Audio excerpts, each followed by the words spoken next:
Vamos a iniciar en tres. Pues muy buenas tardes, estimadas y estimados colegas. Es un verdadero gusto saludarles y darles la más cordial bienvenida a esta cuarta sesión de nuestra alineación al estándar de competencia 839, gestión de las contribuciones fiscales y de las personas físicas, de las personas morales, donde nos vamos a meter de lleno. Quiero comenzar agradeciéndoles profundamente su compromiso, su disciplina y su constancia. Llegar a esta cuarta sesión no es casualidad, es resultado de su decisión consciente de fortalecer sus competencias técnicas y desde luego elevar su perfil profesional.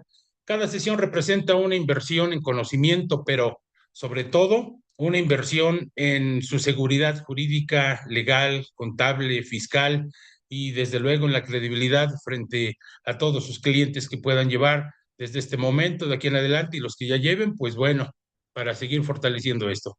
Hoy vamos a abordar uno de los bloques más relevantes y técnicamente demandantes dentro del esquema de las personas físicas, el régimen de las personas físicas con actividades empresariales y actividades profesionales. Esto está regulado en el título cuarto, capítulo 2 de la Ley del Impuesto sobre la Renta. Este régimen comprende a quienes realizan actividades comerciales, industriales, agrícolas, ganaderas, de pesca o silvícolas, así como a quienes prestan servicios profesionales independientes sin relación de subordinación laboral. Es un régimen que exige dominio en varios niveles.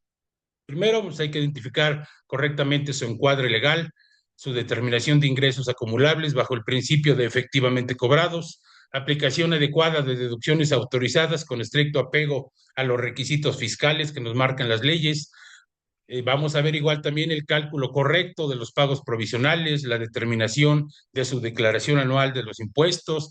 Además, implica una correcta interacción en el impuesto al valor agregado, el acreditamiento del IVA y el cumplimiento de obligaciones informativas como la DIOT, la Declaración de Información con operaciones con terceros. Este régimen no solo es técnico, es estratégico. Muchos contribuyentes se ubican aquí y requieren asesoría precisa, fundamentada y con visión preventiva.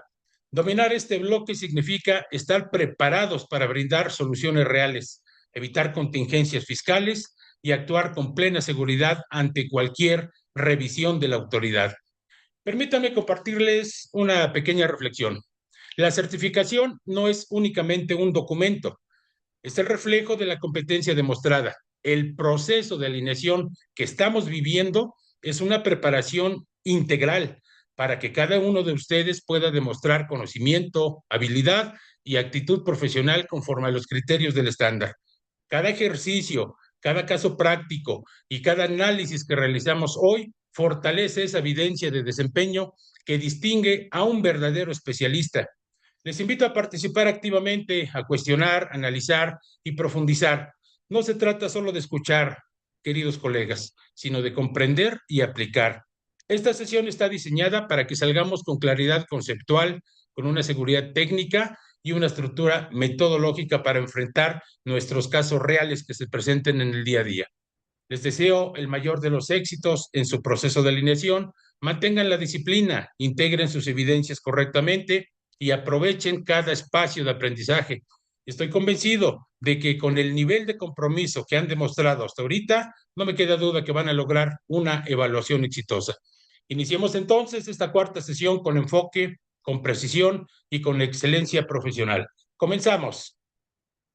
Este régimen de las personas físicas con actividad empresarial y profesional, bueno, tiene la clave 612, lo vamos a encontrar todo su fundamento y toda la aplicación normativa en el título cuarto, ¿sí? En el capítulo segundo de la sección primera de la Ley del Impuesto sobre la Renta.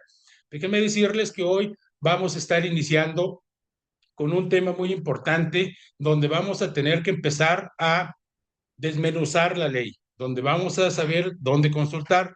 Yo quiero, si me permiten, en este momento, voy a darles una parte muy importante que necesitamos saber todos hoy.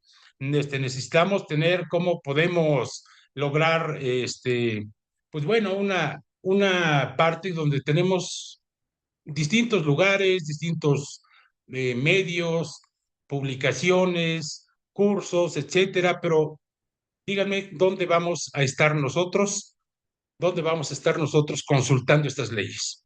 Necesitamos tener realmente esta parte fundamental para que podamos nosotros tener a la mano las herramientas de consulta, porque aquí debemos de ya de empezar a consultar y a tener todo. Créanme que en nuestras manos. Y por favor, les pido que esta clase de sesiones que hemos llevado a cabo, no dejen de perdérsela, porque el día viernes va a ser una clase muy dinámica, muy espectacular y sobre todo muy precisa de cómo aplicar todo aquello que estamos nosotros hoy viendo en cada sesión. Vamos a aplicar la inteligencia artificial en nuestro quehacer fiscal. Créanme que va a ser una clase que no se pueden perder. Por favor, coméntenle a los compañeros, avísenles, conéctense. Va a ser una sesión espectacular que de verdad no debe de quedarse nadie fuera. ¿Por qué? Porque ahorita quizás se les ha complicado ver algún término fiscal, alguna forma de desarrollo del ejemplo, de consultar incluso dónde consulto, me quedo con dudas. Créanme que esta clase que van a tener ustedes, van a tener la oportunidad de que el próximo viernes estemos aplicando la inteligencia artificial. Pues vámonos con nuestra frase acostumbrada que dice que si crees que no necesitas dominar el régimen de actividad empresarial y profesional, entonces prepárate a depender siempre de alguien más que lo entienda mejor que tú. Ahí está la frase de su servidor. Y vámonos directamente con fundamentos. En el artículo 100 encontramos que todas las personas que se encuentren en este régimen, bueno, están obligadas al pago del impuesto en esta sección. Y bueno, pues va a depender de las actividades que estén realizando, ya sea una actividad empresarial. Ya vimos que la actividad empresarial, bueno, pues puede ser pues, cualquier cuestión de compra-venta de productos, todo este tipo de situaciones industriales que se dediquen al procesamiento, a la producción, las agrícolas, los ganaderos, de pesca o silvícolas. Y también en su fracción segunda del artículo 100 nos dice que, bueno, que los ingresos por la prestación de un servicio profesional, bueno, pues todo va a depender de que no estén considerados como sueldos y salarios, lo que nos marca el capítulo 1 que se refiere al régimen de los sueldos, salarios y asimilables. Entonces, ahí está el fundamento donde vamos a encontrar esta parte de este régimen. Y bueno, también en el artículo 101 nos va desmenuzando todos los puntos a donde tengan, hay más fracciones, son 11 fracciones, que nos dice también si obtienes estos recursos que cayeron a tu cuenta, que tú cobraste en el mes, bueno, pues también se consideran ingresos que debes estar acumulando en tu declaración anual. Bien, vámonos a ver la parte precisamente de los ingresos. ¿Y los ingresos cuándo se consideran acumulables? El artículo 102 de la Ley del Impuesto sobre la Renta nos dice que en el momento en que sean efectivamente percibidos. ¿Y qué es esto de efectivamente percibidos? Pues efectivamente cobrados, que los recibí ya sea en efectivo, que los recibí en transferencia, que los recibí por tarjeta, etcétera, etcétera. Efectivamente cobrados. Entonces, esta parte debemos de tenerla muy en cuenta, que este régimen declara sus ingresos al SAT conforme efectivamente los cobró, conforme efectivamente fueron percibidos. ¿Por qué? Una situación que quiero comentarles porque pues se da mucho el caso allá afuera en la práctica profesional diaria. Bueno, pues hay muchos colegas que yo en lo personal he visto que les he recomendado, bueno, pues que esa práctica indebida no debe de ser así porque simplemente nada más ven su estado de cuenta del mes. Vamos a poner ejemplo el mes de enero. Tuve depósitos por 1 millón de pesos. Nada más lo que hacen luego para ver sus ingresos que van a declarar del mes, lo dividen entre 1.16 y ahí están mis ingresos y eso declaro. Déjenme decirles que es una práctica indebida porque prácticamente se están generando cifras en donde va a haber diferencias y donde la autoridad muy rápidamente les va a estar enviando esas cartas, esos correos, esas invitaciones a su buzón tributario para que aclaren las diferencias. Y bueno, pues no se trata de esa situación aquí en estas clases de alineación. Quedamos de hacer las cosas bien, tenemos que hacerlas bien, pero bueno, esto es una práctica indebida que les comento. No se declaran los impuestos conforme al estado de cuenta, ¿sí? Tiene que ser un conjunto. Y este conjunto, bueno, pues radica porque si nosotros eh, declaramos de la manera que les acabo de comentar, bueno, pues simplemente el SAT hoy ha cambiado sus formas de fiscalización de la última década para acá. Está ocupando inteligencia artificial y detecta rápidamente estas diferencias. Bueno, ¿para qué? Bueno, pues asegurar recaudación, de ir a recabar ya sea vía el impuesto, vía la multa, vía el recargo, la actualización, etcétera. Bueno, por eso es fundamental comprender que los FDI son la piedra angular del SAT, ¿sí? No los estados de cuenta bancarios. Vamos a poner ahí un ejemplo. Como les comentaba, en este mes de enero se recibieron 1 millón de pesos de depósitos que corresponden a facturas cobradas. Bueno, pues ahí tenemos ahora qué facturas son, ¿sí? ¿Por qué? Porque si nosotros no hacemos una conciliación contra nuestros CFDIs que emitimos en el mes, pueden haber CFDIs, ¿sí? Con PUE que fueron pagados por transferencia, pero que nada más lo dice el CFDI y realmente no fueron cobrados en el estado de cuenta. Entonces ahí hay que tener una conciliación correcta porque si no, en automático vamos a votar diferencias. Para el SAT, un CFDI de ingreso con método de pago PUE, ¿sí? Y forma de pago, que sea bancarizado o no, el SAT los está precargando.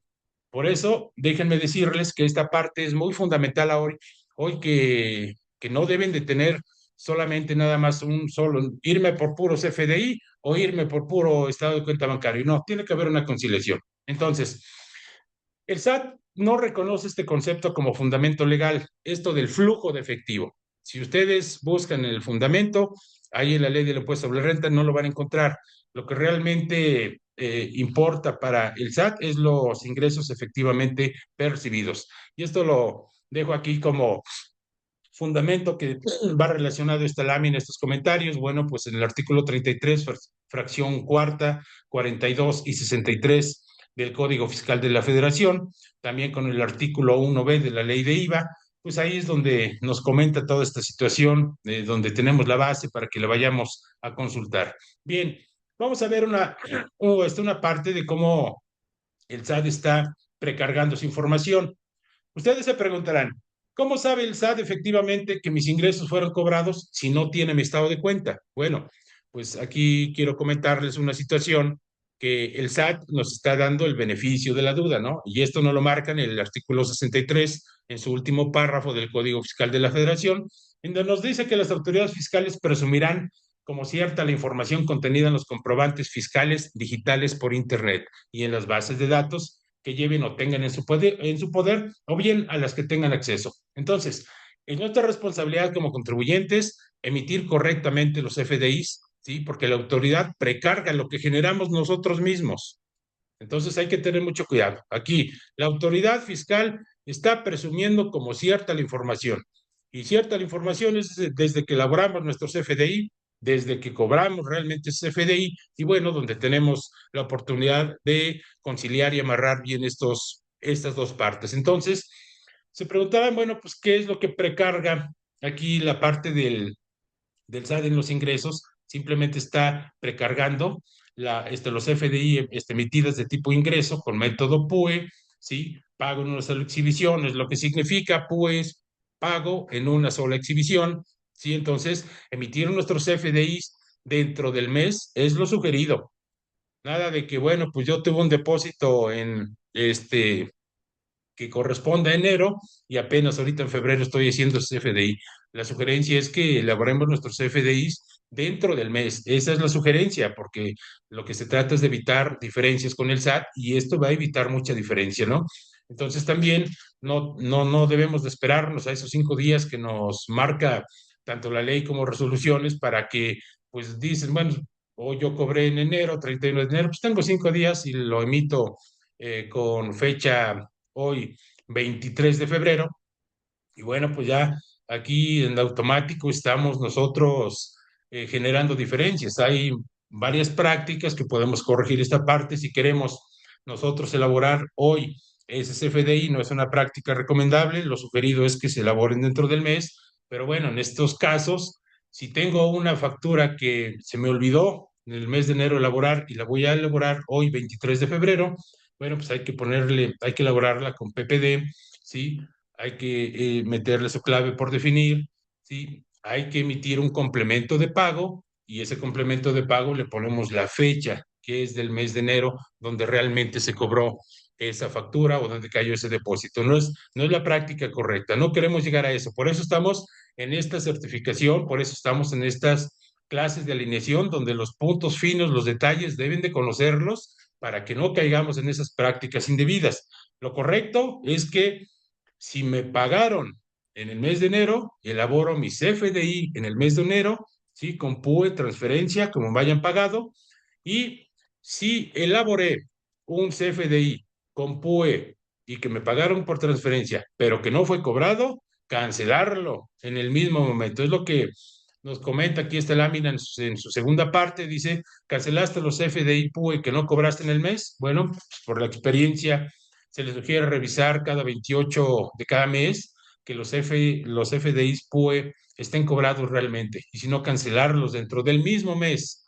Cancelen todo dentro del mismo mes, hagan todo dentro del mismo mes, ¿sí? También en la precarga del llenado de los ingresos de la página del SAT, bueno, también hay una parte que nos llama mucho la atención, ¿no? Porque nos dice ahí que son ingresos a disminuir o ingresos adicionales del mes. ¿A qué se refiere esto? Bueno, puede ser ingresos facturados pendientes de cancelación con aceptación del receptor. Si al llenar este campo, verificar que efectivamente estén cancelados. ¿Y cómo lo vamos a verificar? Con el acuse realmente de la cancelación, donde ese FDI quedó ya completamente cancelado. Bien, también yo lo que les sugiero en esta parte, en caso de que tengamos que estar aumentando o disminuyendo ingresos, hay que elaborar cédulas de trabajo con texto, incluso con imágenes, explicando por qué se disminuye, ¿sí? Por qué se aumenta el ingreso. Entonces, es una recomendación que les damos respecto a esta situación y es una práctica del día a día donde tenemos la oportunidad de pasarles estos tips y bueno, pues aquí es una parte fundamental que deben ustedes de conocer. Bien, vámonos a la parte de las deducciones.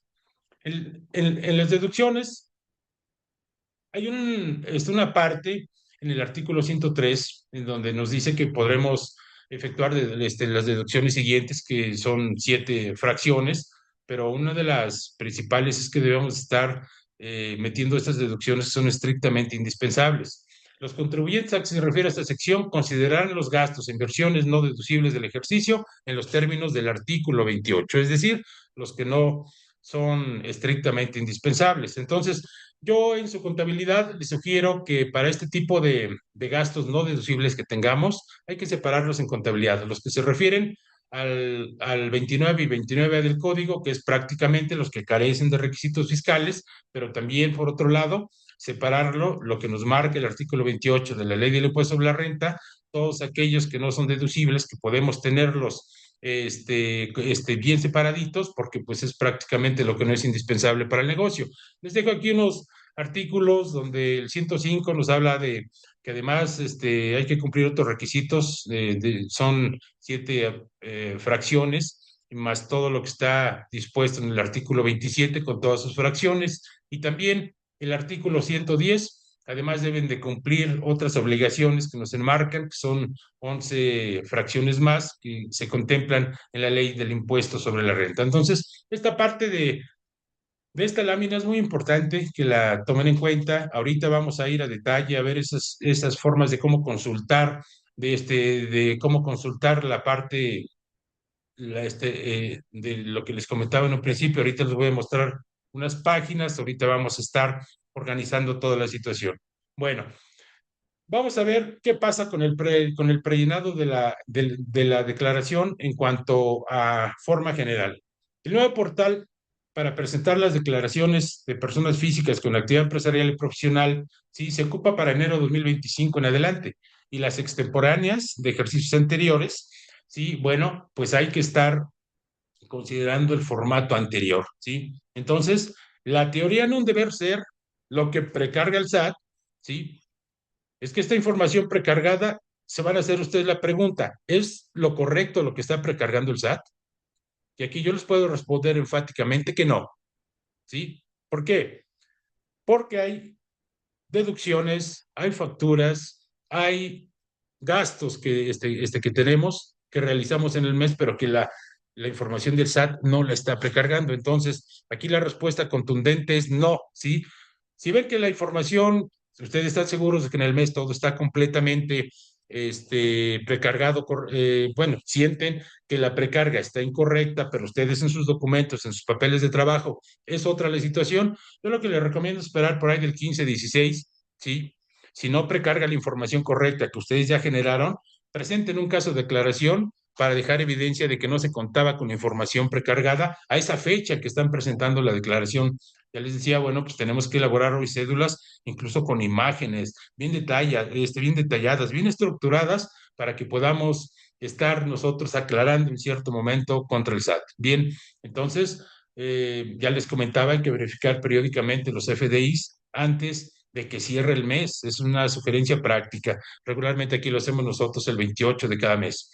Bien, ¿por qué no precarga pagos en efectivo? Se han encontrado con esas situaciones de que la información que está precargando el SAT, bueno, pues luego dice, pues no tengo ya todos mis pagos que hice en efectivo y para mí son completamente deducibles, son estrictamente indispensables, cumplen con los requisitos del 29 y 29 del código. Entonces, aquí la pregunta está, la precarga, aquí que precarga la suma el SAT de los FDIs emitidos tipo ingreso con método de pago PUE de forma bancarizada y uso de CFDI de mercancías y gastos en general. ¿Sí? Esto es lo que precarga el SAT. Nada más, cuando tiene todos los FDIs en su portal, lo que precargó, únicamente va a estar cargando todos aquellos que tengan método de pago PUE de forma bancarizada. ¿Y cuáles son esas formas bancarizada? Que haya sido por transferencia, por tarjeta de débito, de crédito, moneda electrónico, etcétera, ¿sí? Eso es lo que va a precargar y además que tenga el uso del CFDI, que sea adquisición de mercancía o bien que sea gasto general. Es lo que va a precargar, es lo que se van a encontrar. Y lo demás es lo que debemos de tener cuidado porque nosotros somos los que debemos de alimentar esta precarga para dejarla correctamente, ¿sí? Entonces aquí les dejo una nota que un CFDI de compensación no es deducible para ISR ni acreditable para IVA, ¿sí? ¿Por qué? Porque hay muchos que la están metiendo, les dejo los fundamentos, y también un CFDI de egreso, ¿sí? No se utiliza para cancelar CFDIs, se utiliza simplemente para dos momentos. Uno, es para aplicar devoluciones, descuentos y bonificaciones, pero también para aplicar anticipos, ¿sí? Vámonos al siguiente punto de la lámina, compras y gastos no considerados en el preinado. Ejemplo, lo que les comentaba, los pagos en efectivo, pérdida cambiaria de un proveedor extranjero, ¿sí? Aquí una pregunta muy importante. ¿Qué es lo que te puede preguntar el SAT en cierto momento, no? Bueno, ¿qué fue lo que no precargué? ¿Qué le vamos a contestar?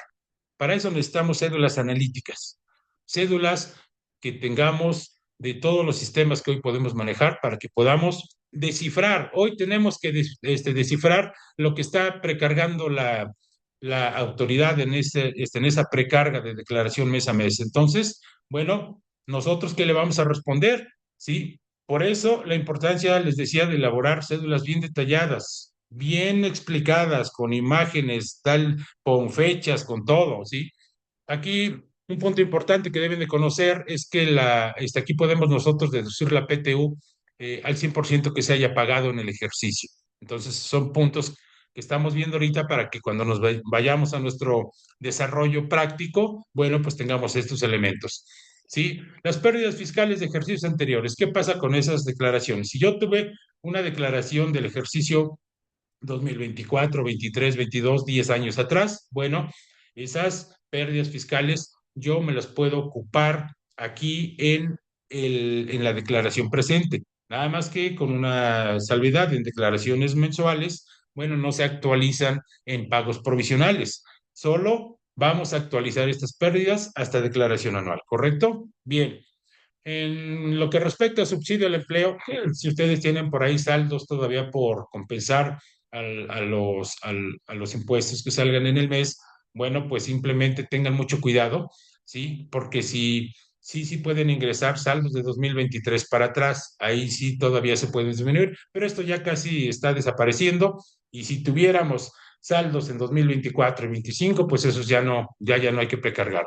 ¿correcto? Bien, pues vámonos ahora a la parte de deducción de inversiones.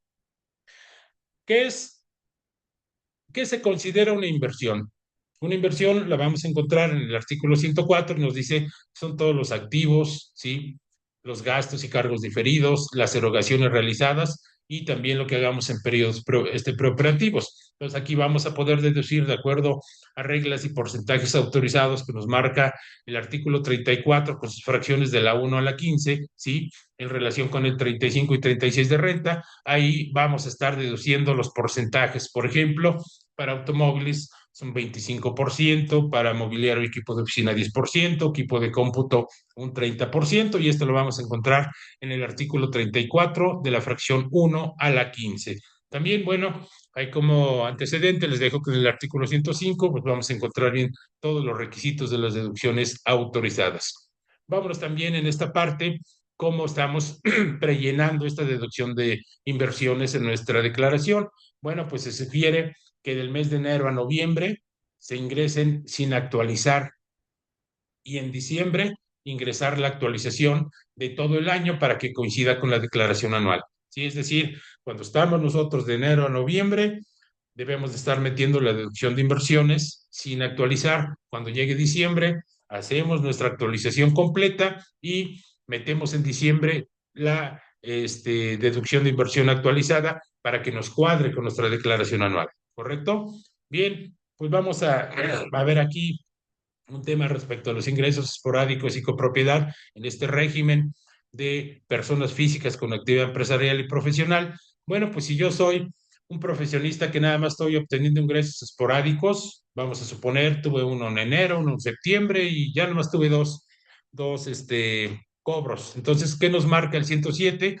Que pues cuando tengamos este tipo de ingresos, simplemente podemos aplicar la tasa del 20% sobre los ingresos percibidos sin deducción alguna y presento mi declaración. Cuando la presento, bueno, dentro de los 15 días, cuando haya obtenido el ingreso. Aquí cabe hacer la aclaración que no estarían obligados a presentar declaraciones por los demás meses, pero sí deben estar presentando una declaración anual en términos del 152 de renta y podrán deducir únicamente los gastos directamente relacionados con la prestación de su servicio profesional.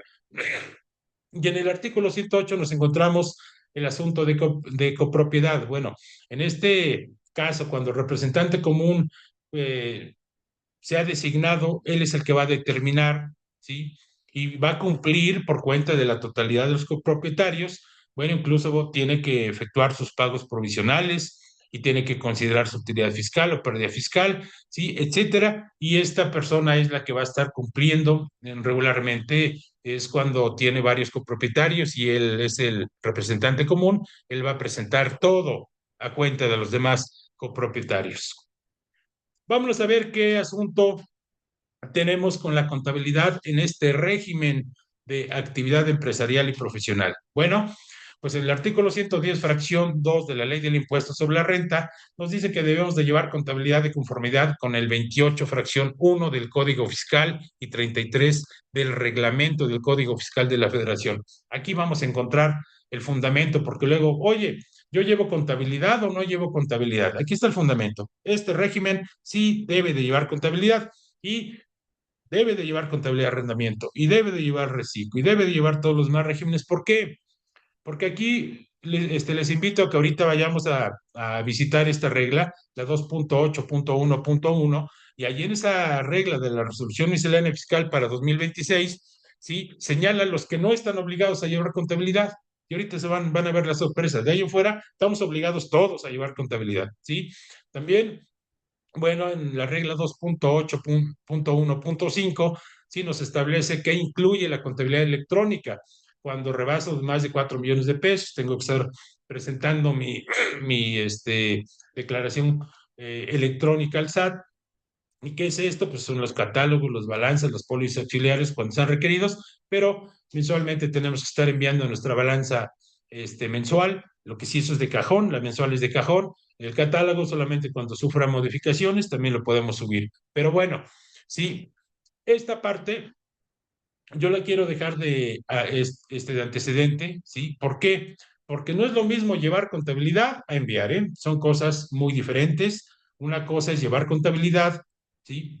En medios, ya sea como lo tengan ustedes contemplado, pero yo lo que recomiendo es que ya sean con software o en la nube, que tienen toda la facilidad y vamos a estar entrando a esos detalles igual para ver cómo llevamos una contabilidad ya en la nube, qué programas, cuáles son las recomendaciones, eso lo vamos igual a estar viendo. Entonces, que quede claro, ¿sí? Estos contribuyentes del régimen de actividad empresarial y profesional, ¿sí? No están obligados a enviar contabilidad y no enviar la DIOT, siempre y cuando no rebasemos de 4 millones de pesos. Y esto lo encontramos en la regla 2.8.1.17.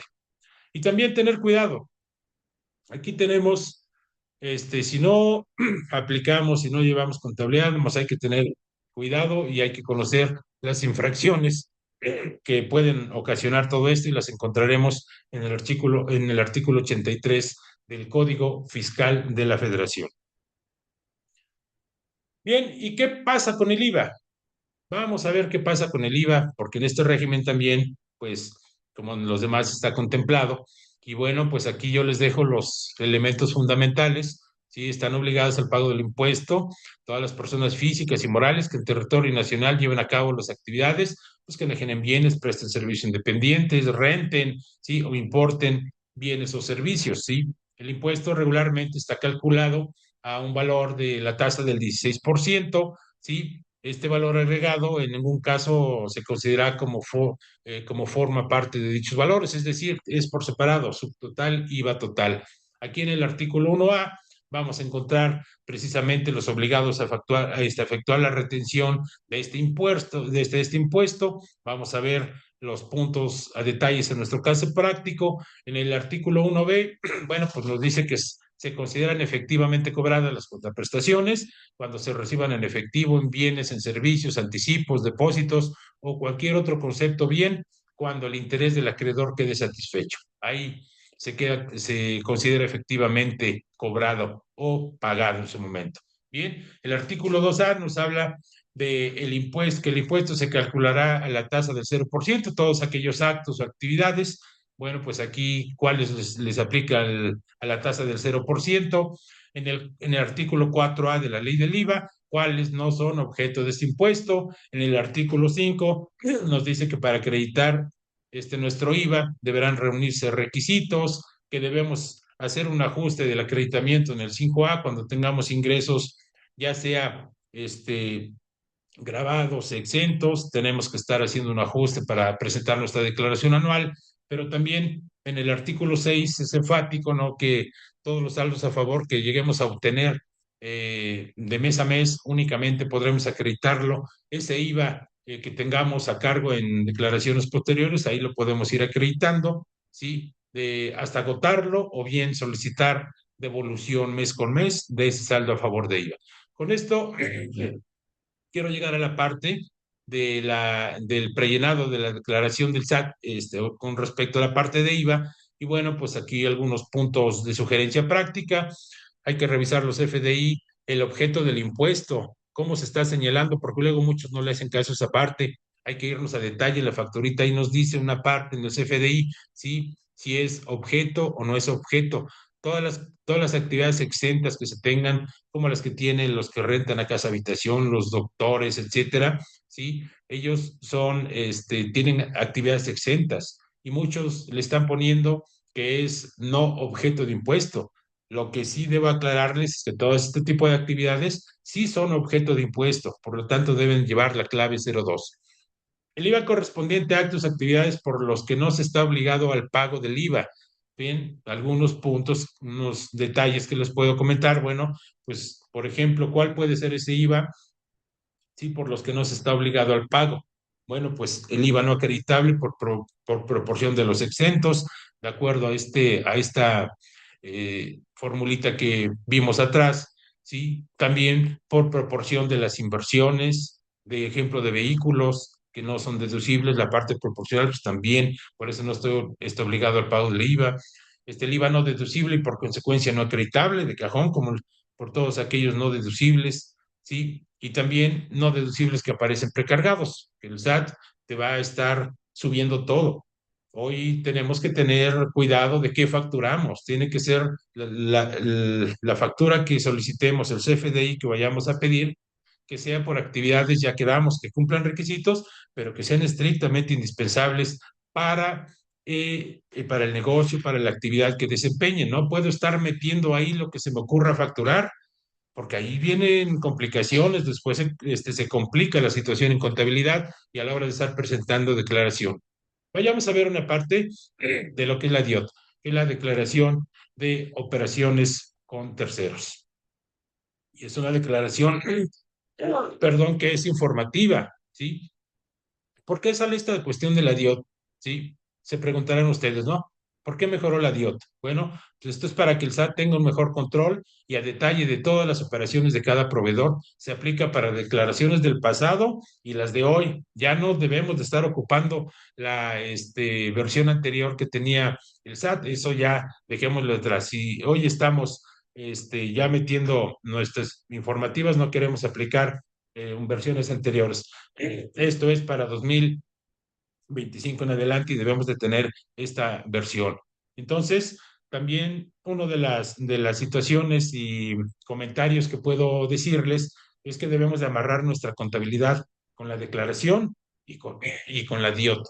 Debemos de estarla amarrando siempre. Siempre tenemos que amarrar esta declaración, porque si no, nada más estaremos declarando a como ahí se va, ¿no? Y no, aquí quedamos que las cosas las vamos a hacer bien, entonces hay que ir viendo esta parte. Si ya tengo mi contabilidad y tengo tanto que me resultó de IVA acreditable, bueno, pues me debe coincidir igual con la DIOD y debo de informar correctamente todas las operaciones que estén exentas, que funcionan, que no, debemos de estar informando todo en la DIOD. Bien, hay que tener les comentaba, cuidado con lo que se factura, que sean propios de la actividad. Eso es una regla muy importante que debemos de considerar. También, bueno, pues enviar la DIOT máximo el 17 de cada mes, aunque la ley nos diga que es hasta finales de cada mes, yo lo que les sugiero es que la vayamos presentando el 17 de cada mes y siempre primero enviando la declaración y así como envío mi declaración, espero unos momentos más que se procese todo y mando mi declaración informativa de operaciones con terceros. De manera general, hemos visto algunos puntos relevantes, lo que debemos de tener listos para poder irnos a la práctica, para podernos ir a desarrollar nuestro ejercicio con el que vamos a hacer, con lo que vamos a tener ese desempeño. Entonces, vámonos directamente a nuestro ejercicio. Este ejercicio, quiero comentarles que tenemos hoy la parte resumida para efectos didácticos. Se trata de una persona física que está dado de alta en el régimen de actividad empresarial y profesional, que tiene giro compraventa de materiales para construcción. Todas las cantidades que tenemos aquí en los datos son importes sin IVA, ¿sí? Para efectos de impuestos sobre la renta y para IVA, los ingresos fueron efectivamente cobrados y las compras y gastos efectivamente pagadas en cada mes. Los importes no contienen IVA. Tuvo deducciones de inversión mensuales de enero a noviembre de 2026, la cantidad de 13,290, y en diciembre tuvo una deducción mensual de inversión por 14,739, ¿sí? Y pagó PTU en junio de 2026 por 60,420 pesos. Aquí nos pide el desarrollo y que determinemos los pagos provisionales mensuales de impuestos sobre la renta e IVA del ejercicio fiscal 2026 con los siguientes importes. Aquí tenemos los ingresos y las compras y los gastos. Todos los ingresos, todas estas cantidades y gastos, ya quedamos por la instrucción que se nos da que son importes sin IVA. Aquí están los datos y empecemos con el desarrollo. Esta parte, ustedes son las que, ustedes son los que van directamente a ejercer su desempeño. Cuando estén en la evaluación, ¿sí? Cuando estén en la evaluación con su evaluador, valga la redundancia, el desempeño va a ser que desarrollen este ejercicio. Se les va a enviar, como es acostumbrado, se les va a enviar su caso para que lo desarrollen con cantidades diferentes, con otro giro, pero prácticamente lo que hay que dominar es el desempeño, es cómo calculo si mi ISR y mi IVA de este ejercicio que me están planteando. Entonces, vayamos a las particularidades. Ya tenemos de quién se trata, ya tenemos su giro, ya vimos que pues tiene sus ingresos y sus gastos, los datos que nos presentan acá son sin IVA, ¿sí? Entonces, empecemos primero por tener una parte principal. ¿Por dónde voy a arrancar? Primero, los ingresos que voy a declarar están efectivamente percibidos, es decir, están cobrados al 100% todos. Si la respuesta es positiva, entonces estaremos declarando nuestros ingresos del mes correctamente. ¿Y qué es lo que hacemos? Simplemente jalar los ingresos de 1.550.000, porque todos fueron efectivamente cobrados, y los jalamos a nuestro cálculo para el desarrollo. También ahora, ¿qué pasa con las deducciones del periodo? También estas deducciones, ya nos comentaron que estas compras y gastos están efectivamente pagadas en cada mes, entonces tenemos ingresos por la cantidad de 1.253.000. ¿Por qué varía? Aquí, si se dan cuenta ustedes, no estamos jalando nada más los 1.240.000 pesos. Estamos considerando lo que nos marca el ejercicio. Y el ejercicio nos marca que de enero a noviembre tuvo deducción de inversiones por 13.290. Entonces, aquí estamos jalando las compras y gastos de 1.240.000 y le estamos sumando, ¿sí? Los 13.290.42. Para efectos de que quede más completo la explicación de este desarrollo, me voy a trasladar al mes de junio, porque nos dice que también pagó una PTU en el mes de junio de 60.420, ¿sí? Entonces, aquí, en las deducciones del periodo, las deducciones del mes junio es el 1.172.000, le sumamos 13.290.42, que corresponde a la deducción de inversiones mensual, y le vamos a sumar la PTU de 60.420. Si se dan cuenta, en este régimen podemos deducir la PTU al 100%. Se va al 100% la deducción de esta PTU en el mes en que se haya pagado.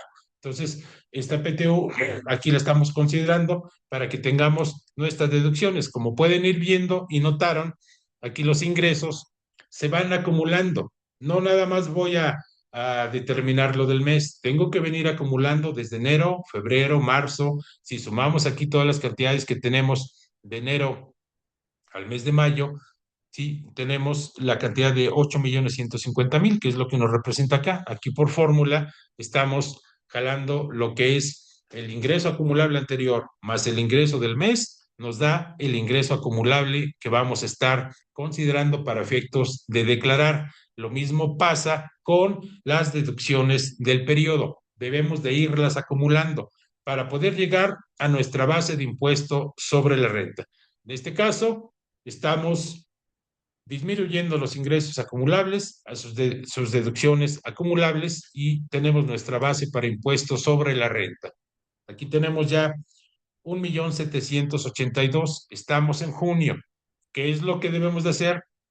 En este régimen se aplica igual las tarifas que nos marcan aquí abajo. Se las voy a dejar todas las tarifas que van de enero a el mes de diciembre. Aquí están todas las tarifas que pueden y deben ocupar para el desarrollo de este ejercicio. Estas tablas van a ir en su material que se les va a enviar al final. Entonces, aquí tenemos, vamos a hacer la comparación de junio. Déjenme por aquí, vamos a ver si puedo, para que vayamos viendo, sí, correcto. Vamos a inmovilizar tantito los paneles para que podamos ver. Perdón, vamos por aquí. Nos ponemos en esta parte para que vamos a inmovilizarlos para que podamos verlo de una manera más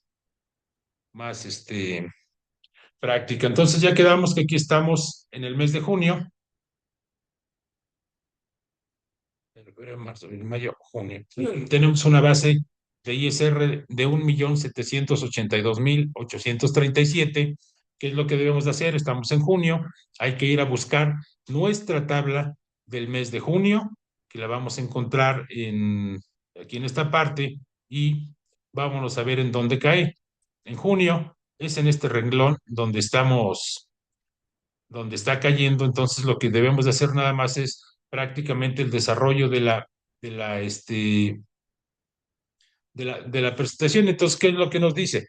A nuestra base, a nuestra base, disminúyele el límite inferior. ¿Cuánto fue? 851,000 pesos, que esto es lo que estamos jalando directamente de junio, y tenemos ya 851,000 pesos. ¿Sí? Mi base menos el límite inferior nos da el excedente sobre el límite inferior, que nos pide que lo multipliquemos por el 34%, que es la misma tabla que tenemos de junio, para que la podamos bajar, y como resultado nos va a dar nuestro impuesto marginal. Sumándole la cuota fija que corresponde de 222,000 pesos, llegamos a nuestro ISR determinado. A eso le disminuimos nuestros pagos que realizamos con anterioridad, y estaremos llegando directamente a nuestro impuesto a cargo del mes. Vamos a hacer el ejemplo como desarrollo cuando estuvieran ya evaluándose en un momento. Nada más que comentarles la parte de IVA. Estamos en junio, que es lo que debemos jalar: los ingresos que tenemos del mes de junio, los ingresos, aquí nada más lo del periodo. ¿Sí? Para impuestos sobre la renta acumulamos, pero para IVA únicamente nada más lo que se generó en el mes. Y en este caso, pues estamos jalando la cantidad de ingresos del periodo de 1,460,000. Por el 16%, llegamos a los 234,400. ¿Sí? Del, de la misma manera, vamos a generar nuestro IVA, pero ahora, si se dan cuenta, no estoy tomando lo de este renglón, estoy tomando únicamente lo que tiene IVA, y lo que tiene IVA son nada más los compras y gastos, 1,170,000.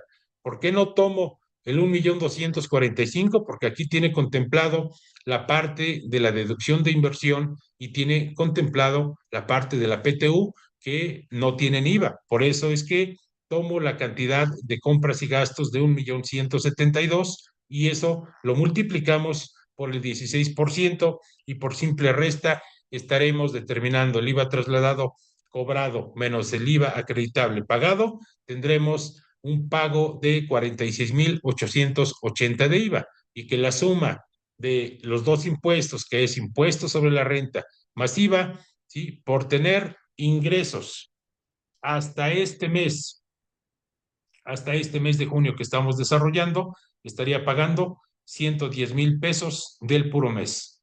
¿Sí? Pero y aquí ya llevamos acumulados pagos desde enero de impuesto sobre la renta, y así sucesivamente vamos a llegar a cantidades del año donde vamos a tener el control completo para poder desarrollar nuestro caso anual. Entonces, quiero hacer un paréntesis, una pauta. ¿Qué es lo que vamos nosotros a tener presente para cuando nos estén evaluando? Simplemente nos van a evaluar el desempeño de cómo calculas el impuesto sobre la renta y el IVA de una persona física con actividad empresarial. Aplicando estos datos, lo que van a hacer es un desarrollo. Y voy a hacer una simulación de cómo pueden ustedes estar desempeñando este cálculo, y para que ustedes en su evaluación, pues bueno, sin ningún inconveniente, puedan estar pasándolo adelante. A ver, vamos a suponer que estoy en el día de mi evaluación, ya estoy con mi evaluador, ¿sí? En línea, aquí voy a tener mi material, y yo simplemente paso a explicar y a desarrollar mi caso, ¿sí? Entonces, va el ejemplo. Aquí ponemos el punto y aparte para que se centren, y eso es lo que tienen que practicar ustedes para el día de su evaluación. Primero, bien, evaluador, buenas tardes. Vamos a desarrollar este ejemplo que me solicitas de cómo calcular el impuesto sobre la renta y el IVA. Bien, pues se trata de una persona física que está inscrita en el régimen de actividad empresarial y profesional. Como giro tiene la compraventa de materiales para construcción, ¿sí? Los datos que nos dan, bueno, pues la información que tenemos aquí nosotros son cantidades sin IVA, por lo tanto procedo al cálculo del impuesto sobre la renta. Lo que debo de jalar son los ingresos porque están efectivamente cobrados. Este régimen declara sobre ingresos efectivamente cobrados, son los 1.550.000. Este régimen deben de irse acumulando los ingresos en meses posteriores. Ahora paso con las deducciones del periodo. Estas deducciones del periodo también son efectivamente pagadas, por eso las debo de considerar, y lo que estoy considerando para efectos de mis deducciones del periodo son los 1.240.000 pesos que corresponden a compras y gastos, y le estoy sumando, ¿sí?, los 13.290.42 que corresponden a la deducción de inversiones del mes. Con eso determino mis deducciones acumulables del periodo. Por simple resta, para obtener mi base para impuestos sobre la renta, sí, debo de disminuir mis ingresos acumulables del periodo menos las deducciones acumulables del periodo para poder llegar a mi base de impuestos sobre la renta. Posteriormente, una vez conociendo la base, debo de aplicar el procedimiento que nos marca para cálculo del impuesto, debo de disminuirle el límite inferior que busco los 296.000 en la tabla correspondiente al mes de enero y cae en 141.880, que es lo que estoy disminuyendo como límite inferior. Con la resta estoy obteniendo el excedente del límite inferior, que lo multiplico por el porcentaje del excedente que la misma tabla en el mismo renglón me está proporcionando, que es un 34%. Bueno, en esta multiplicación obtengo mi impuesto marginal por 52.641.83. A este impuesto marginal le sumo la cuota fija del mismo renglón, que corresponde a 37.009.69. De esta manera, obtengo mi impuesto sobre la renta determinado. A este impuesto determinado le resto mis pagos provisionales anteriores. ¿Por qué tengo cero? Porque en cada año arrancamos de cero. No tengo impuestos provisionales anteriores en el mes de enero, apenas estoy presentando el primero, y tengo impuesto a cargo de impuestos sobre la renta de 89.651.52. Segundo paso, paso a calcular el IVA del mes de enero. Simplemente multiplico los ingresos del periodo del mes, ¿sí?, por la tasa del 16% y obtengo mi IVA trasladado cobrado. De la otra manera, paso a determinar mi IVA acreditable para restarlo con el IVA trasladado cobrado. Simplemente aquí estoy tomando. Ahora, no tomo estas deducciones del periodo del mes. ¿Por qué? Porque no tienen IVA. Contienen ahí la deducción de inversión y otros conceptos que pudieran no tener IVA. Por eso, las compras y gastos que considero es de 1.240.000 pesos para llegar a mi IVA acreditable. Una vez que tengo mi IVA acreditable, bien, con la simple resta estoy determinando mi IVA a cargo.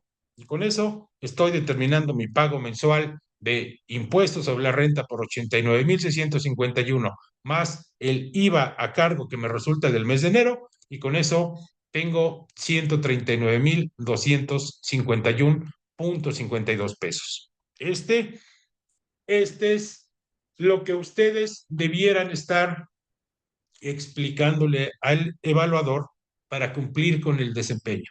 Y el desempeño es que esta formulita, esto que les acabo de comentar, es lo que deben ustedes de generar de acuerdo a este ejercicio que nos tienen. Bueno, también en este régimen de actividad empresarial y profesional tiene la obligación de presentar su declaración anual. Entonces, lo que nos pide el caso práctico, el ejercicio siguiente, bueno, pues es simplemente que nos vayamos a la pestaña de donde dice anual y vamos a encontrar los datos complementarios. Y nos dice, con la información de los cálculos mensuales generados, en este caso estábamos haciendo anteriormente cálculos de 2026, pero para efectos didácticos vamos a ocupar esas cifras para jalarlas como si fueran de 2025. No cambia nada, nada más es para material didáctico. Lo que vamos a contener aquí nos dice que calculemos el impuesto sobre la renta de 2025. ¿Por qué no no, ¿por qué no calculamos aquí declaración anual de IVA? Eso ya no existe, desde por 2003 ya no existe la declaración anual, únicamente presentamos declaración anual de impuestos sobre la renta. Entonces, los datos complementarios que me dan, que tuve aquí, nos están las cantidades que tienen ya actualizadas. Acuérdense que para una declaración anual debo de actualizar todas mis deducciones de inversiones, en este caso de equipo de transporte, de equipo de cómputo, de mobiliario y equipo, y también tengo cantidades que yo tengo que desmenuzar, ¿sí? Son cantidades sin actualizar. Si se dan cuenta, aquí tenemos en el año 159,485 que corresponde a la deducción anual de todas las inversiones. Si lo dividimos entre 12, ¿sí? Estaremos determinando nuestra deducción mensual, que es lo que estuvimos aplicando en cada mes de los 13,290,42. Aquí tenemos la misma cantidad, aquí está la situación que tenemos contemplada. Entonces, eh, ¿qué es lo que nos dice para el anual? Debes de actualizarla. Aquí, si ya tengo las cantidades actualizadas y ya tengo lo que no está actualizado, saco mi diferencia y estoy determinando mi deducción mensual de diciembre de 2025 por 14,739 pesos, que esta cantidad es la que debo de tener en la mensual para que me cuadre contra mi declaración anual. Y vamos a ver si es cierto. Aquí tenemos en diciembre, bueno, perdón, es noviembre, vamos a tener aquí en diciembre, tenemos 14,739,42 efectivamente. Entonces, con esto, teniendo estos datos complementarios, teniendo toda la información que necesito para poder elaborar mi declaración anual. Pues aquí me dicen cuánto tengo de deducciones personales, ¿sí? Que fueron gastos de funeral y colegiaturas, que tengo la PTU pagada en junio de 2025, los 50,515. Entonces, ¿qué es lo que procede? Vamos a desarrollar también de la misma manera nuestro desempeño para poder calcular el impuesto sobre la renta del ejercicio 2025. ¿Y qué es lo que deben ustedes de tener como desempeño? Voy a hacer lo mismo que fue para los pagos provisionales mensuales. Hoy lo voy a hacer para que ustedes tengan esta grabación, para que la repasen, para que la practiquen y cuando tengan que hacer su evaluación, no van a hacer la evaluación, no la van a hacer por todos los regímenes. El evaluador te puede decir, a ver, pues, a ver, explícame la de sueldos y salarios, ¿cómo calculas? O explícame arrendamiento, explícame persona física reciclo, o explícame persona moral reciclo o régimen general. Entonces, pero debemos de conocer, si estamos en la gestión, si estamos en el estándar de competencias 839, porque estamos haciendo las cosas bien, debemos de conocer todos los regímenes para que podamos estar cumpliendo correctamente con la ley y cuando estemos presentando declaraciones, pues lo podamos hacer de mejor correcto. Entonces, paso a el desempeño que ustedes generarán para la declaración anual del ejercicio 2025, que ahorita pues, la vamos a estar presentando en el mes de abril. Acuérdense que el periodo es del 1 al 30 de abril. Ahí es cuando se presenta la declaración anual de cifras del ejercicio anterior, que en este caso será de 2025. Bien, estoy ya con mi evaluador y paso a organizar la situación de cómo voy a desempeñar este ejercicio, cómo voy a estar con mi evaluador desempeñándolo. Bien, pues con los datos que este evaluador, con la información y con los datos que me dan, dicen que calcule el ISR anual de 2025, ¿sí? Con la información que se generó anteriormente, la información que se generó anteriormente la tenemos en la cédula mensual, donde ya tengo determinado mis ingresos acumulables de todo el año, mis deducciones autorizadas, y también tengo ya cuánto pagué de ISR durante todo ese año. Entonces, teniendo ya las deducciones de inversiones actualizadas, teniendo mis deducciones personales, teniendo mi PTU pagada con cifras completas, procedo al desarrollo del cálculo del impuesto sobre la renta. Primero, debo de considerar y tomar en cuenta todos mis ingresos cobrados de todo el ejercicio y estos 20,755,000 los estoy determinando de los ingresos acumulables que fueron presentados cada mes. Entonces tengo 20,755,100 pesos, los tenemos aquí listos y a la mano. Entonces, esto es lo que voy a estar considerando para mis ingresos. Bien, ahora para la parte de mis deducciones efectivamente pagadas del ejercicio, que son 16,825,000, las obtuve de esta información, aquí cuadra perfectamente, con esto tengo mis 16 millones. También estoy considerando mis deducciones de inversiones actualizadas de 160,934, ¿sí? Y con eso tengo mi suma de deducciones acumulables de 16,986,368, que se las disminuyo a los ingresos acumulables que tuve del año de 20,755,000 pesos y llego a mi base de 3,768,000. A eso le disminuyo mi PTU pagada de 50,515, le disminuyo mis deducciones personales de 36,830 y llego a mi utilidad fiscal. Una vez que determino mi utilidad fiscal, procedo con la aplicación de la tarifa anual para el ejercicio 2025. Tengo 3,681,000. Esa cantidad la busco en el rango donde aparece y aparece en este rango, que en donde me dice que le debo de disminuir 1,503,902 de el límite inferior para poder determinar mi resultado del límite inferior, y lo debo de multiplicar por el porcentaje del límite inferior del 34% que me marca la tabla para poder determinar con esta multiplicación mi impuesto marginal. Mi impuesto marginal es de 740,344,73. A eso le sumo mi cuota fija de 392,294 y con eso llego a mi ISR determinado anual de 1,132,638,90. Y para poder determinar cuánto voy a pagar o qué saldo me va a quedar, le disminuyo los pagos provisionales de 1,201,329, que fueron los pagos que se realizaron durante todo el año y que corresponden a los 1,209,329. Con esto llego a la conclusión que no voy a tener ISR a pagar, al contrario, voy a tener un ISR a favor del ejercicio. Y es todo lo que tengo que desarrollar, evaluador. Muchas gracias, buena tarde, buen día, a la hora que se hayan puesto de acuerdo. Entonces, como verán, esta es la parte que nosotros debemos de desempeñar, que nosotros debemos de considerar y de tener claro para el momento del desempeño. Este ejercicio se les va a enviar, ¿sí? Como es de costumbre, al grupo de WhatsApp para que ustedes lo tengan y para que ustedes lo desarrollen.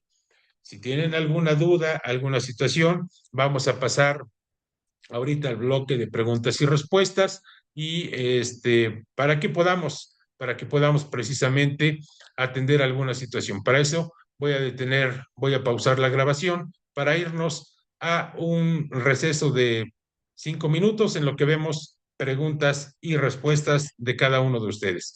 Así es que, bueno, pues estamos a sus órdenes. Estimadas y estimados colegas, hemos llegado al cierre de nuestra sesión 4 y quiero reconocer el nivel de análisis y participación que hoy demostraron. El régimen de las personas físicas con actividad empresarial y profesional no es un régimen sencillo, ya lo vieron, es uno de los más técnicos dentro del esquema de persona física y exige desde luego una precisión conceptual, un dominio normativo y capacidad práctica. El día de hoy reforzamos puntos clave que son determinantes para su evaluación en el estándar de competencia 839 y más importante aún para su ejercicio profesional. Comprendimos el encuadre legal del régimen conforme al título cuarto, capítulo 2 de la Ley del Impuesto sobre la Renta, específicamente en su sección 1. Analizamos la diferencia entre actividad empresarial y prestación de servicios profesionales independientes. Estudiamos los ingresos acumulables conforme al principio de efectivamente cobrados y el momento correcto de su acumulación. Revisamos deducciones autorizadas, sus requisitos fiscales y los riesgos de deducciones improcedentes. Integramos la determinación de pagos provisionales y su impacto en la declaración anual. vinculamos impuesto sobre la renta, vinculamos IVA, y también obligaciones informativas que tiene este régimen. Todo esto no es una teoría aislada, ¿eh? Es una estructura técnica que sustenta una asesoría fiscal sólida y desde luego muy profesional. Ahora viene una parte fundamental del proceso, la consolidación del aprendizaje. Les pido que desarrollen, por favor, con mucha calma los ejercicios prácticos trabajados en esta sesión, que contesten el cuestionario correspondiente y que integren correctamente su evidencia en su carpeta Drive. Recuerden que la alineación no es únicamente asistir, es demostrar competencia mediante evidencias estructuradas, ordenadas y completas. Ya estamos en la recta final, colegas, ya estamos en la recta final. Nos queda únicamente 2 sesiones más. Han avanzado con disciplina y compromiso todos los que hemos llegado hasta hoy. Y eso marca una gran diferencia. El miércoles 25 de febrero a las 6 de la tarde, hora centro de México, nos reencontramos con la sesión número 5, donde abordaremos el régimen simplificado de confianza y el régimen general de ley, pero ahora de las personas morales. Entramos a un terreno aún más estratégico, donde analizaremos la determinación de la utilidad fiscal, formalidades, riesgos y criterios técnicos clave, ¿sí? Y quiero anticiparles desde este momento algo muy importante. La sesión 6 del viernes 27 de febrero será verdaderamente especial y espectacular. Colegas, no se lo pueden perder. Aplicaremos la inteligencia artificial en todo lo aprendido durante este proceso de alineación al estándar de competencia 839. Verán cómo integrar un análisis normativo, casos prácticos y herramientas tecnológicas, cómo van a elevar la práctica profesional lo van a elevar a otro nivel, sin duda, ¿eh? Será una sesión dinámica, innovadora y estratégica. Reflexionemos un momento. Están construyendo algo más que un conocimiento, ¿sí? Están construyendo seguridad técnica, autoridad profesional y diferenciación en el mercado. Llegar hasta el final es una decisión, colegas, es una decisión y yo sé que la están tomando. Y quienes concluyen procesos como este no solo obtienen una certificación, obtienen claridad y confianza en su ejercicio profesional. Les invito a mantenerse firmes, ¿sí? De llegar hasta la última sesión. No bajen el ritmo ahora, no bajen el ritmo para nada, que estamos por concluir, ¿sí? La excelencia siempre se demuestra al cierre, no me queda duda, ¿sí? Les felicito por su compromiso y les deseo un excelente inicio de semana de estudio y práctica. Nos vemos el próximo miércoles, 6 de la tarde, mismo lugar, mismo canal. Seguimos avanzando.